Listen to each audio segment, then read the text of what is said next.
네, 여러분 안녕하세요. 텐선비 남윤택입니다. 자, 오늘은 여러분들에게 굉장히 참신한 종목을 좀 소개해드리고자 이렇게 영상을 좀 준비하고 있습니다. 저도 알게 된 지가 얼마 안 된 종목이고요. 공부하면서 이번에 새롭게 이 종목의 매력을 좀 알게 되었습니다. 여러분들에게 뭐 영상을 통해서 소개를 드리겠지만 이 종목은 어떻게 보면 바이오 종목이고요. 어떻게 보면 또 반도체 사업과도 연관이 돼 있습니다. 우리가 흔히 접하는 바이오 종목들의 특징이 뭡니까, 여러분? 굉장히 큰 가능성과 기대감을 주잖아요. 그래서 그것으로 우리에게 희망을 주고 임상 결과라든지 기술 수출이라든지 이런 것들이 나오기 전까지 오랜 시간 동안 그 기대를 가지고 기다림에 어떤 투자를 해야 되는데, 이 종목 같은 경우에는 바이오 종목임에도 불구하고 나름 실적이 나옵니다. 물론 실적이 아직은 신생 기업이기 때문에 뭐 흑자 전환까지는 되지 않았지만, 아까 얘기했던 그런 기술 수출까지 오는 그런 희망 고문이 아니라 나름 짧은 시일 내에 유의미한 실적들을 계속 가져오고 있고요. 그 실적들이 어느 정도 우리가 충분히 예측 가능한 그 산업과 연관된 흐름으로 가고 있다라는 점에서 상당히 매력 있는 그런 종목인 것 같습니다. 네, 그래서 토모큐브 어떤 종목인지 좀 궁금하시죠? 네, 그리고 이 종목이 현재 차트의 위치가 너무 좋습니다. 우리에게 기회를 주는 시점의 차트이고, 이러한 차트의 패턴을 여러분들이 공부해 놓으시면 앞으로 투자하는 데 좀 많이 도움이 되실 것 같아서 도움이 될 만한 내용으로 좀 준비를 했으니까요. 여러분들 영상 끝까지 잘 시청해 주시길 바라겠습니다. 영상 시작 전에 구독과 좋아요 한 번씩 눌러주시고요. 바로 내용으로 들어가 보도록 하겠습니다. 토모큐브 현재 7월 9일 종가 기준으로 주가는 24,650원입니다. 네, 현재 시가총액은 3,299억 원이고요. 발행된 주식수는 1,300만 주가 좀 넘네요. 52주 최고가 32,500원, 52주 최저가 9,930원입니다. 자, 주요 주주 구성을 보면 인터베스트의 4인이 12.83%. 얘네는 말 그대로 투자 법인인 것 같습니다. 네, 그리고 2대 주주인 한미사이언스가 4.77%의 지분 투자를 했네요. 네, 재무 실적을 좀 보시면 여기 매출액의 증가를 지금 볼 수 있습니다. 지금 연간 매출액 실적인데 여기까지 온 거죠. 매출액이 작은 폭이긴 하지만 꾸준히 이렇게 증가하고 있고요. 그리고 올해 가이던스, 내년, 내후년 가이던스를 보면 매출액이 비교적 큰 폭으로 성장할 것을 예측을 하고 있습니다. 영업이익도 내년쯤 되면 이제 흑자로 전환이 돼서 영업이익률도 거의 한 20%에서 30%대까지 개선이 될 것으로 예상을 하고 있습니다. 이렇게 긍정적인 측면으로만 갈 것이다라고 우리가 맹신할 수는 없지만, 이게 영업이익이 이렇게 성장할 수 있을 것이다라고 우리가 기준을 들 수 있는 이유가 뭐냐면, 자, 이들과 비슷한 사업 영역을 갖고 있는 종목이 있습니다. 그 종목의 영업이익률이 20%대 영업이익률이 나오고요. 꾸준한 실적 성장을 바탕으로 주가는 우상향을 꾸준히 하고 있는 굉장히 매력적인 종목이 하나 있습니다. 이 회사가 그만한 가치가 있는지 지금부터 그것을 한번 살펴보도록 하겠습니다. 네, 여러분, 제가 지금부터 이 회사가 실제 대표이사가 IPO 당시에 사용했던 IR 자료를 가지고 설명을 드릴 건데, 제가 추천드리는 건 대표이사가 직접 설명하는 30여 분짜리 영상이 있습니다. 저도 이걸 한 3번 정도 봤는데 사실 봐도 100% 이해가 되진 않아요. 그래도 대표이사가 설명을 굉장히 잘하십니다. 여러분들이 지루하시지는 않게 설명을 하니까 제 영상도 물론 보시는 건 좋지만, 여러분들이 투자를 하시고 내가 이 종목을 갖고 있다, 더 자세히 알고 싶다 하신 분들은 그 영상을 꼭 보시는 것을 추천을 드리고, 저는 대표이사님처럼 말씀을 드릴 수가 없기 때문에 제가 이해한 바 내에서 이게 중요하다라고 생각하는 것만 쉽게 여러분들에게 좀 요약 정리를 해드리도록 하겠습니다. 네, 토모큐브는 어떤 사업을 타겟팅을 하고 있냐, 여기서 얘기해주고 있죠. 오가노이드, 그리고 세포치료제, 신약 개발, 줄기세포, 자, 이런 것들에 해당이 되는 3D 생물학, 재생의학 쪽을 타겟하고 있다라고 얘기하고 있습니다. 그래서 우리가 바이오 관련주라고 얘기를 하는 건데, 이제 이 기술을 활용할 수 있는 장치가 바로 홀로토모그래피라고 하는 장치가 있습니다. 쉽게 얘기해서 현미경이에요. 현미경인데 우리가 기존에 알고 있는 그런 현미경의 방식이랑 좀 다르고요. 이거를 레이저 방식으로 촬영을 하는 홀로그래피라고 우리가 이해하면 좋을 것 같습니다. 근데 여기 사이에 토모가 들어가고 회사 이름도 토모큐브잖아요. 자, 이 토모가 토모그래피의 약자인데 이 토모그래피는 단층 촬영을 얘기합니다. 근데 우리가 병원 가면 여러분들 CT 찍으시죠? 이 CT의 약자는 컴퓨티드 토모그래피입니다. 이 T가 이미 우리가 토모그래피를 쓰고 있는 거예요. 네, 그리고 토모큐브가 설명하는 HT라는 용어가 새로 나오는데요. 이거는 홀로 토모그래피입니다. 근데 몸 안에 어떤 변화들이 일어나는지를 관찰하는 목적은 똑같은데 방식의 차이가 있습니다. 아까 제가 토모그래피가 단층 촬영이다라고 말씀을 드렸잖아요. CT는 여기 사진에서처럼, 자, 우리가 이 장치 안에 들어가면 이 촬영 장비가 우리 몸의 곳곳을 찍습니다. 찍으면 여러 가지 사진이 부위별로 이렇게 나오죠. 이 여러 개 나오는 부위를 컴퓨터가 합성을 하는 거예요. 그래서 입체 정보를 우리에게 제공을 해줍니다. 그래서 실제 우리 안에 몸에 어떤 변화들이 일어나는지 입체 정보를 분석을 하는 게 바로 CT의 방식이고요. 네, 그래서 CT 촬영은 X선 영상을 조합을 해서 만드는 이제 차이가 있는 거고요. HT, 홀로토모그래피 같은 경우에는 레이저 광원을 사용합니다. 그러니까 빛을 사용해서 빛이 우리의 몸을 통과하면서 굴절되는 그 빛의 데이터를 활용을 해서 홀로그램을 조합해서 만드는 3D 데이터를 활용을 합니다. 이런 차이가 있다라는 점에서 일단은 방식의 차이가 있는 건데 우리의 몸에 있는 세포의 변화를 촬영한다라는 목적은 동일한 거죠. 근데 대표이사가 표현하는 게 굉장히 저는 좀 임팩트가 있더라고요. 이 대표이사가 뭐라고 표현하냐면 우리가 병원 가서 CT 촬영했어? 라고 물어보는 것처럼 가까운 미래에는 너 병원 가서 이번에 HT 찍어봤어? 라는 말이 우리 사이에서 오고 가게끔 하는 게 토모큐브의 목표라고 합니다. 실제로 그런 일들이 가능하겠다라는 생각까지도 좀 들더라고요. 네, 그래서 토모큐브가 사용하는 이 홀로토모그래피의 필요성에 대해서 설명하는 내용인데 기존의 방식에서는 세포를 우리가 관찰을 하기 위해서 이 현미경으로 보게 되면 세포가 투명하잖아요. 투명해서 우리 육안으로 이걸 식별하기가 굉장히 어려웠습니다. 그래서 이 세포에 형광 물질을 이제 바르는 거죠. 그러면 색이 이제 입혀지니까 그 색을 통해서 어떤 변화가 일어나는지를 관찰을 하는 거고, 네, 그리고 대표이사가 표현하기로 이렇게 세포를 대패 삼겹살 썰듯이 이렇게 슬라이스를 낸다고 합니다. 3차원 세포 이 구조체를 보시다시피 이렇게 얇게 슬라이스로 이렇게 떠가지고요. 염색을 한 뒤에 이거를 이제 측정을 하는 건데 이렇게 하다 보니까 세포 자체가 이제 죽거나 아니면 죽어가는 세포를 가지고 측정을 할 수밖에 없는 상황인 거죠. 네, 근데 토모큐브의 이 HT 방식은 염색을 할 필요가 없고요. 직접 이 3차원 세포에 레이저를 투과를 해서 입체적인 데이터 결과를 바로 얻을 수가 있는 장점이 있는 겁니다. 그래서 기존에 이제 측정했던 방식은 보시다시피 이렇게 단면적 2D 정보밖에 우리가 활용을 할 수밖에 없었는데 이게 이제 3D 정보를 볼 수 있도록 토모큐브의 장비가 이런 이제 솔루션을 제공을 해줄 수 있다. 자, 그래서 이제 이러한 자신들의 경쟁력을 통해서 수익 모델을 어떻게 잡고 있는지를 설명을 해주는 겁니다. 일단은 장비를 구매를 하겠죠. 고객들이 장비를 구매를 하면 이 장비를 판매하는 매출 마진도 있겠지만 이 장비에 들어가는 다양한 소모품들이 있어요. 그런 부분들에 있어서 락인 효과가 있을 겁니다. 계속 관련 소모품을 사야 되기 때문에 여기서 첫 번째 수익이 발생하고 그래서 이 하드웨어를 통해서 생성되는 이 관련 데이터들을 정량 분석해주는 서비스를 제공을 해줘서 여기서 구독형 수익을 창출을 하고요. 더 나아가서 이 데이터들을 AI 딥러닝을 활용해서 보다 효율적이고 정확하고 빠른 데이터들을 분석할 수 있게끔 이런 소프트웨어를 지금 개발할 예정이다라는 수익 모델을 가지고 있습니다. 토모큐브가 목표하고 있는 이제 글로벌 시장 2027년 규모로 약 120조 원 플러스 알파를 생각을 하고 있다라고 합니다. 그 시장 세부를 보면 글로벌 오가노이드 여러분 요즘에 많이 듣죠? 오가노이드는 이제 쉽게 미니 장기라고 우리가 얘기하는 건데 인체의 체세포를 떼어내서 배양을 하는 겁니다. 그래서 그 배양을 하는 살아있는 세포를 가지고 우리가 필요로 하는 여러 가지 실험을 하는 건데 자, 그 오가노이드 시장이 최근에 부각을 받고 있고요. 그 중심에는 FDA에서 이번에 중요한 뉴스가 나왔었잖아요. 동물 실험에 대해서 전 세계적으로 좀 부정적인 인식이 강하고 물론 동물 복지 차원에서 그런 동물 실험들이 폐지가 되는 단계도 있지만 우리 신체에 가장 적합하고 우리 신체에 적용할 수 있는 그런 미니 장기를 활용해서 실험을 하는 그런 시장이 바로 오가노이드 시장입니다. 그래서 이쪽 시장도 앞으로 더 커질 거기 때문에 토모큐브가 타겟하는 첫 번째 시장이 바로 이 글로벌 오가노이드 시장이고요.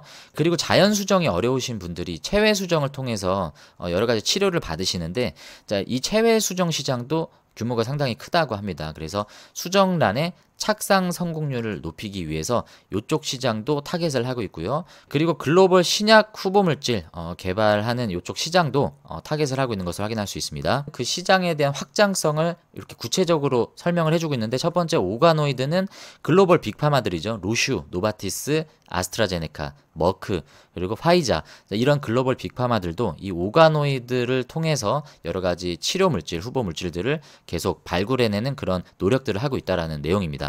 그리고 이제 체외 수정 쪽 시장의 확장성인데 이 체외 수정은 염색을 할 수가 없다라고 합니다. 그 유전자 조작이 안 되기 때문에 기존의 2D 현미경으로는 이제 이런 정보밖에 확인을 할 수가 없어요. 근데 토미큐브의 이 HT로 측정을 하게 되면 보시다시피 자, 이런 3D 정보를 확인을 할 수가 있습니다. 자, 보다 안정적이고 보다 성공 확률이 높은 체외 수정이 가능하게끔 자, 이런 솔루션을 제공해 줄 수 있겠죠. 그리고 세 번째 확장성은 세포 치료제입니다. 이거를 슬라이스로 썰지 않아도 되기 때문에 세포가 살아있는 상태로 그대로 관찰을 할 수가 있고요. 염색을 할 필요가 없습니다. 이 염색을 하는 거를 라벨링 한다라고 얘기하더라고요. 그래서 라벨링 없이 할 수 있다라는 장점이 있기 때문에 라벨링이 생략된다는 건 뭡니까? 시간이 단축되고 거기에 들어가는 비용이 단축되고 또 세포를 죽이지 않고 할 수 있기 때문에 여러 가지 장점이 있겠죠. 그러니까 단순히 성능만 좋아지는 게 아니라 비용 시간도 절감할 수 있다라는 획기적인 솔루션을 제공해 줄 수 있는 겁니다. 그리고 신약 개발 쪽으로도 확장을 할 수가 있는데 여기 보면 이제 PDD 기반에 나와요. 이거는 이제 기존의 제약사들이 채택을 하고 있는 방식인데 PDD를 여기서 설명을 해주겠습니다. PDD가 뭐냐면 페노티픽 드럭 디스커버리, 그러니까 질환에 대한 약효 생물학적 반응을 관찰하여 약물을 개발.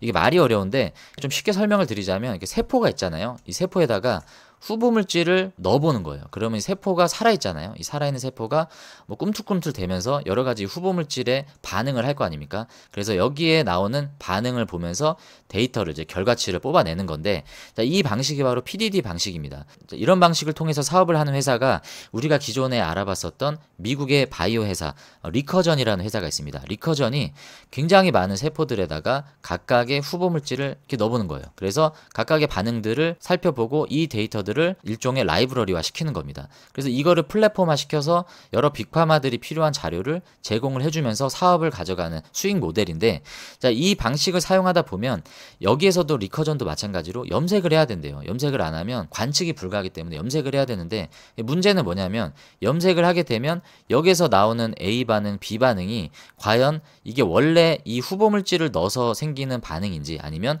이 염색을 해서 나오는 반응인지가 구분이 안 된다는 거죠. 그래서 그런 문제들을 해결해 줄 수 있는 게 바로 홀로토모그래피 기술입니다. 왜냐하면 이거는 라벨링, 염색이 필요 없기 때문이죠. 그래서 이런 방식이 앞으로도 채택될 확률이 높고 실제로 이 방식으로 신약 개발 성공 사례가 나왔다고 합니다. 네, 바로 로슈의 척추 근위축중 치료제 에브리스디라는 제품이 바로 대표적인 사례입니다. 글로벌 빅파마에서 이런 방식을 통해서 신약 개발을 성공을 했기 때문에 이 신약 개발 시장 내에서도 토모큐브의 홀로토모그래피 기술이 사용될 확률이 굉장히 높을 것 같습니다. 네, 그리고 이 내용도 상당히 중요한데요. 이게 되게 특이한 게 이런 기술이 있다 보니까 이게 비단 바이오뿐만이 아니라 반도체 디스플레이 쪽으로도 활용이 될 수 있다라고 확장성을 가져가고 있습니다. 어떤 영역에 활용이 되냐면 웨이퍼 3D 검사입니다. 최근에 HBM이 굉장히 부각이 되고 있죠. 이 본딩 과정에서 이 웨이퍼의 여러 가지 왜곡과 수율을 떨어뜨리는 현상들이 발생할 수 있는데 그 수율을 올리기 위한 측정 장치로 이 토모큐브의 HD 기술이 활용이 될 수가 있다는 거죠. 그리고 HBM 쪽뿐만이 아니라 지금 보시면 유리기판입니다. 이 반도체 유리기판 검사에서도 이 기술이 활용이 될 수 있는데 유리기판이 여기에 이제 비아라고 해서 이제 구멍을 뚫잖아요. 근데 필옵틱스 같은 회사들이 이제 구멍을 여기에 뚫는데 구멍을 뚫게 되면 뚫는 과정에서 여기 이제 크랙이 발생할 수 있습니다. 근데 문제는 이게 굉장히 얇고 미세하기 때문에 눈으로는 확인이 안 돼서 현미경 같은 측정 장비로 검사를 해야 되는데 문제는 이 기판이 무슨 기판이라고 그랬죠? 유리기판이잖아요. 투명합니다. 아까 세포가 투명해서 염색을 했던 것처럼 유리기판도 투명해서 자, 이것을 영상으로 판독하기가 상당히 어렵다라고 해요. 그래서 토모큐브의 이 HT를 활용을 해서 이거를 측정을 하게 되면 정확하게 여기에 발생한 크랙들을 발견할 수 있다라고 합니다. 그렇다는 건 수율을 개선할 수 있는 획기적인 또 제품으로 이게 채택이 될 수가 있습니다. 네, 이게 단순히 말뿐인 게 아니라 실제적으로 국내 해외에서 파트너링을 논의하고 있다라고 해요. 대표적으로 디스플레이 반도체 쪽 시장에서 S사, L사와 국내에서 이제 파트너링을 논의 중이라고 하는데 여기에 나오는 S사와 L사, 반도체 디스플레이 L사, S사가 누군지는 여러분들이 충분히 유추를 하실 수 있을 겁니다. 지금 보시는 이 표는요, 비바이오 검사 시장의 피어 그룹들의 이제 내용입니다. 그러니까 경쟁사라고 볼 수 있는데, 토모큐브가 이 검정색 음영 표시된 곳이고요. 토모큐브 같은 경우에는 고해상도 3D 측정이 가능하고, 비파계 내부 검사, 그러니까 이제 단면을 쪼개지 않아도 3D로 검사할 수 있다는 얘기고 고속 검사가 가능하다라는 이런 장점을 가지고 있는데 경쟁사들 대부분이 이 세 가지 기능을 모두 제공하는 회사가 많지가 않죠. 자, 여기 지금 국내 P사라고 보이죠? 이 P사가 어디냐면 파크 시스템스라고 하는 회사입니다. 제가 영상 서두에 말씀을 드렸죠. 비슷한 사업을 하는 회사가 있다라고 했는데 바로 그 회사가 국내 P사 파크 시스템스인데 시가총액이 1조 2천억 원이라고 하지만 이때 시점이고요. 지금은 파크 시스템스는 2조 원을 넘었습니다. 매출액이 1,400억 원 규모고요. 네, 파크 시스템스는 원자 현미경을 통해서 반도체 수율을 측정할 수 있는 그런 검사 장비를 제공을 해주고 있는데 자, 이런 사업 영역이 토모큐브와 비슷한 거죠. 간단하게 파크 시스템스와 토모큐브의 차이점을 좀 보면 먼저 제품의 차이를 보면 파크 시스템스는 원자 현미경이고요. 토모큐브는 3D 홀로그래픽 현미경입니다. 그리고 기술 기반의 차이가 있는데요. 파크 시스템스는 원자 단위로 탑다운 방식으로 표면을 분석한다라는 방식이고 토모큐브는 레이저 광원을 통해서 이 굴절률 데이터를 통해서 3D 정보를 측정을 한다라는 차이가 있습니다. 그리고 파크 시스템스는 이제 고체나 소재 표면만 측정할 수 있다라는 반면에 토모큐브는 살아있는 세포도 측정할 수 있다라는 차이가 있죠. 뭐 여러 가지 장단점들이 있겠지만 일단 굵직하게 이런 차이가 있다라는 거 확인할 수 있습니다. 네, 이게 뭐 경쟁 대상일지는 모르겠지만 파크 시스템스와 이제 비교를 하자면 토모큐브는 비파괴 내부 검사가 가능하다라는 장점이 있고요. 속도 면에 있어서도 더 빠른 속도를 제공을 한다. 대표이사가 이제 이분이세요. 박용근 대표이사님이신데 시원시원하신 것처럼 정말 설명도 시원시원하게 잘하십니다. 정말 엘리트신 것 같고요. 보시면 공학 박사시죠. 하버드 MIT 의공학과 박사 출신이시고 카이스트 물리학과 교수 뭐 굉장히 이력이 화려합니다. 그러니까 굉장히 똑똑하신 분들이 모여 있는 것 같고요. 여기 나와 있는 홍기현 대표이사님은 이때 당시 대표이사지만 개인의 일신상의 사유로 올해 3월에 사임하신 걸로 제가 알고 있습니다. 지금은 계시지 않고요. 그러니까 주요 임원진들을 이렇게 소개를 하고 있는데 눈에 띄는 사람이 여기 이사회 구성이 되어 있습니다. 여기 이사회 구성 멤버 중에 자, 박상일 이분이 누굽니까 여러분? 파크 시스템 현재 대표입니다. 그러니까 파크 시스템 대표분이 현재 토모큐브의 이사회 의장으로 있다는 얘기는 감이 오시죠 여러분? 이 시장이 지금 그래서 저는 토모큐브가 더 기대가 되는 겁니다. 왜 기대가 되냐면요. 파크 시스템스의 대표이사가 현재 토모큐브의 이사회로 구성이 돼 있다는 것 자체가 비슷한 사업을 하고 있기도 하지만 이미 답을 얻고 실적을 내고 있고 굉장히 좋은 주가 흐름을 가져가고 있는 파크 시스템의 모습을 봤을 때 토모큐브도 긍정적인 흐름이 충분히 나올 수 있다라고 기대해 볼 수 있는 겁니다. 단순히 이들이 이러한 뭐 이사회를 구성했다라고 해서 같이 갈 수 있을 것이다라고 예상을 할 수는 없지만 지금까지 여러분들이 사업 내용을 봤을 때 여러 가지 긍정적인 측면이 많잖아요. 매출의 성장면에 있어서도 그렇고 여러분 지금 보시는 게 파크 시스템스 차트 흐름입니다. 더 먼 시점으로 봐도요. 꾸준히 우상향하고 있습니다. 2023년에 10만 원이었던 게 2025년에 30만 원이 돼서 3배 가까이 지금 오른 상태인데 굉장히 안정적인 흐름을 가져가고 있고요. 얘는 고점이 어디일지 모를 정도로 지금 계속 올라가고 있는 흐름입니다.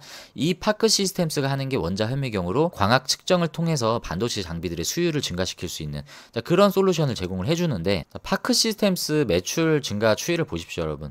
꾸준히 증가하고 있고요. 영업이익도 증가세가 꾸준히 증가하고 있습니다. 얘네는 두 자릿수 성장을 매년 하고 있고요. 그만큼 실적이 뒷받침이 되고 영업이익이 증가한다는 얘기는 다르게 얘기해서 경쟁자들의 진입 장벽이 점점 높아지고 있기 때문에 얘네들이 나름의 독점 구조를 가져가고 있다라고 봐야 됩니다. 어떤 특정 산업에서 이 제조 산업에 있어서 영업이익률이 20% 이상 나오는 게 상당히 어려워요, 여러분. 그래서 하이닉스가 지금 40%대가 나오는 게 엄청난 겁니다. 그래서 지금 이 파크 시스템스가 이런 흐름으로 가고 있기 때문에 제가 앞서서 말씀드린 대로 토모큐브도 이러한 흐름을 충분히 갈 수 있지 않을까라고 생각을 하는 거고요. 자, 그러면 토모큐브 차트로 한번 넘어와 보도록 하겠습니다. 자, 토모큐브는 작년 11월 7일에 상장을 했는데 공모가가 16,000원이었음에도 불구하고 이때 당시에 당일 종가는 1,070원으로 종가 마감을 했습니다. 그리고 그 다음날 바로 최저점이죠. 9,930원까지 빠졌어요. 자, 이렇게 실망스러운 흐름을 보이다가 얼마 되지 않아서 이렇게 주가가 올라가고 소폭 조정이 있었지만 최근에 있었던 52주 최고가 32,000원을 찍은 뒤에 지금의 흐름을 보이고 있는 상황입니다. 그래서 지금의 위치가 상당히 저는 중요한 시점이다라고 말씀을 드릴 수 있고 썸네일에 제가 뭐라고 썼습니까? 지금 위치를 여러분들이 잘 보시라고 말씀을 드렸죠. 왜냐하면 물론 지금까지 오는 시점이 1년도 되지 않은 시점이어서 이거를 통계낼 수 있는 데이터로는 좀 부족하긴 하지만 우리가 다른 종목들도 마찬가지로 마찬가지고요. 이렇게 오랜 시간 동안 이렇게 박스를 그려오다가 어느 순간 이 박스를 이탈하든지 아니면 토모큐브처럼 이렇게 돌파하는 흐름들이 나오는 순간이 있습니다. 그때 제가 봐야 되는 게 거래량이라고 말씀을 드렸죠. 지금 딱 그 조건을 다 충족을 하잖아요. 돌파가 일어났고 거래량이 평소 대비 비교적 많이 나왔던 이 시점을 한번 보십시오, 여러분. 자, 이전에 오랫동안 횡보했었던 이 박스를 돌파하는 흐름이 나오게 되면 대부분의 종목들은 직전에 돌파했었던 이 박스의 상단이 지지인지 저항인지를 확인하는 과정들을 거칩니다. 지금 만약에 이게 지지가 된다라고 하면 이제는 예전에 갇혔었던 박스가 아니라 새로운 이 박스를 형성을 하게 돼요. 그래서 여러분들이 지금 새롭게 형성된 이 박스권 내에 있는 지금의 차트를 여러분들이 잘 관찰을 해보셔야 될 것 같다는 생각이 듭니다. 토모큐브는 지금 새로운 박스권을 형성을 했습니다. 만약에 여러분들이 지금 신규 매수를 하셨을 때 지금의 이 가격 박스 하단에서 밑으로 떨어지지 말란 보장은 없습니다. 그건 누구도 장담할 수 없어요. 하지만 우리는 고점 돌파했을 때 거래량을 보자라고 제가 중요하다라고 말씀을 드렸잖아요. 거래량이 왜 중요합니까? 거래량이라는 건 단순히 한두 개인 투자자들이 끌어올린 주가가 아니라는 거예요. 굉장히 많은 수급 주체들이 들어왔기 때문에 반대로 빠지려면 이 많은 수급 주체들이 동의할 만한 하락의 요인이 있어야 됩니다. 일시적으로 빠지는 건 거래가 동반되지 않는 이상은 다시 한번 이 박스권으로 끌어올릴 확률이 굉장히 크다라는 거죠. 그래서 지금은 그런 관점에서 봤을 때는 분할로 신규 매수를 했을 때 이 박스권 내에서는 충분히 안전한 매수 전략을 가져갈 수 있는 시점이다라고 생각합니다.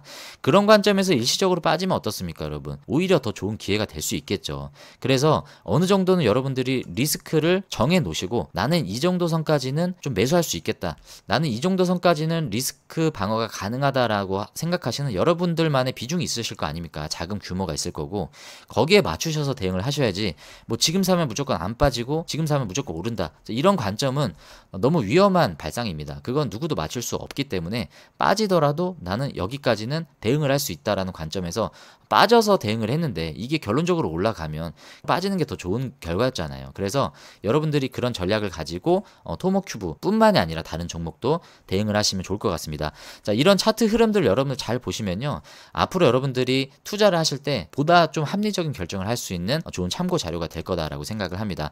자, 오늘 토모큐브 영상은 여기서 좀 마무리하도록 하겠습니다. 오늘 영상이 도움이 되셨으면 구독과 좋아요 아직 안 누르신 분들 한 번씩 꼭 좀 눌러주시고요.